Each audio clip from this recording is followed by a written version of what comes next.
What's going on, guys? It's Dealer here, back again with yet another video. Some more awesome Xbox One X news. Yet another major patch has been detailed for, of course, Middle-earth Shadow of War this time, running on the Xbox One X. The developers have come out and told us exactly what enhancements you can expect on the console on November 7th.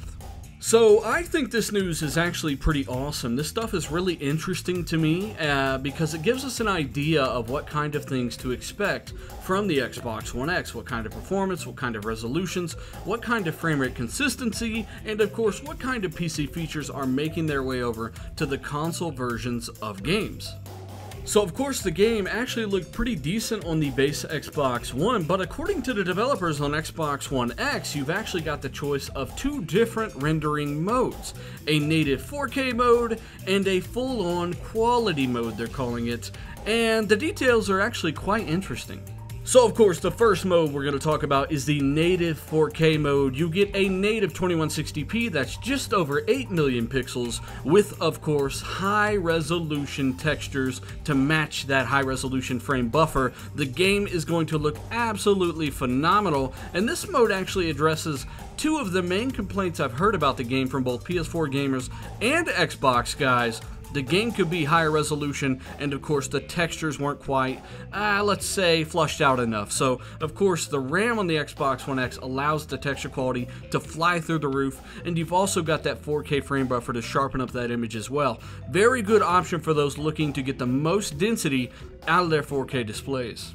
Now the second mode, of course, is much more interesting in my opinion, and is most likely the mode I'm going to use when playing the game on Xbox One X. This mode, of course, is the quality mode, which of course brings over a ton of PC-based graphics features to the consoles, and it's going to look absolutely phenomenal.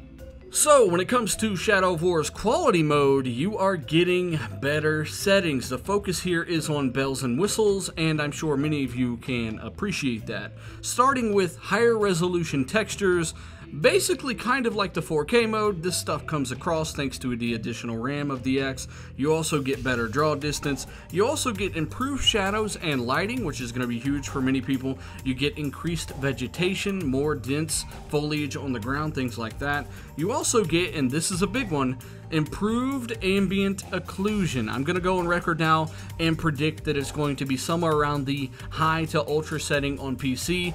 HBAO style ambient occlusion, going to look absolutely phenomenal on consoles. This is going to be something that really makes the game stand out and is a more demanding PC feature. You also get higher polygon counts, so higher LODs, and you get better texture filtering, so at an angle these textures are going to look much sharper. So, all in all, guys, this patch is actually pretty awesome. I expected the native 4K mode, but I did not expect the high fidelity mode, which gives you those high-end PC bells and whistles, but, of course, on your console. It's also worth noting, when the game is released on Xbox One X November 7th, you're going to have an optional texture pack for the cinematics of the game that will drastically increase the quality of those as well. That will be a separate download in the store. I think options are great. I did not expect a 60 frames mode in this title, too many AI on screen at once, too many alpha effects, etc. But I'd like to know what you guys think down below. Like, comment, share if you maybe learned something today. Subscribe if you're into this kind of stuff, and if you're still here, check out RDX Podcast, tons of great gaming news. Let me know what you guys think. I'm Dealer, I'm out.